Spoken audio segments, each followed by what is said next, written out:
হরি ওম। জয় গুরু। পরম পূজ্যপাদ অখণ্ড মণ্ডলেশ্বর ভক্তগণের প্রাণের ঠাকুর শ্রী শ্রী বাবামণি,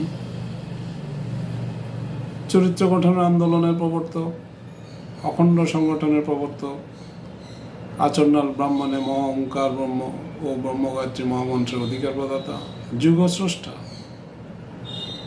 পরম প্রেমময় শ্রী শ্রী বাবামণিকে শতকোটি প্রণাম জানিয়ে এবং ভক্তগণ যিনি সেখান থেকে আমার সংকলনে যোগ দিয়েছেন সর্বস্তরের সকলের প্রতি আমার সশ্রদ্ধা জয়গুরু জানিয়ে আজকের সংকলন শেষ করছি।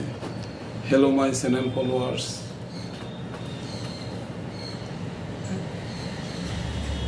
গুরু ভাই বোনবৃন্দ যিনি যেখান থেকে আমার সংকলনে যোগ দিয়েছেন সকলের প্রতি আমি আমার সশ্রদ্ধা জয়গুরু জানাচ্ছি।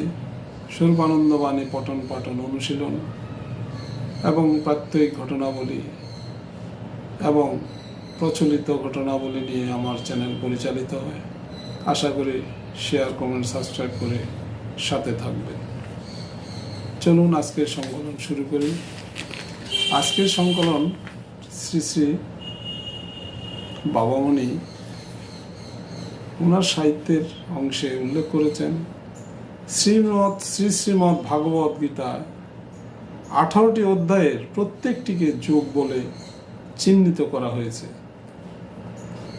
প্রথম অধ্যায় শুরু হলো বিষাদ যুগে চৈতন্যময় শ্রীকৃষ্ণের সঙ্গে বিষাদগ্রস্ত অর্জুনের সংলাপ। বিষাদ না এলে চৈতন্যের প্রবেশদ্বার খোলে না। শ্রীমৎ ভাগবত গীতায় শেষ অধ্যায়ে অর্জুন যখন শ্রীকৃষ্ণের বিশদ আলোচনা এবং উপদেশের পর একেবারে করিষ্যে বচনং তব অবস্থায় পৌঁছলেন, সেই শেষ অধ্যায় অর্থাৎ অষ্টাদশ অধ্যায় হল মোক্ষযোগ, অর্থাৎ চেতনা যখন চৈতন্যে পূর্ণ হয় তখন এই মোক্ষ মধ্যে অর্জুন শুনেছেন সাংখ্যযোগ, কর্মযোগ, জ্ঞানযোগ, কর্মসন্ন্যাসযোগ,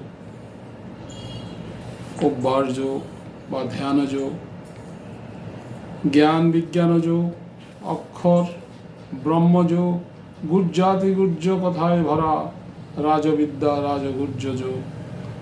চেতনাবান অর্জুন চৈতন্যের বিভূতি দেখিয়েছেন বিভূতি যোগে।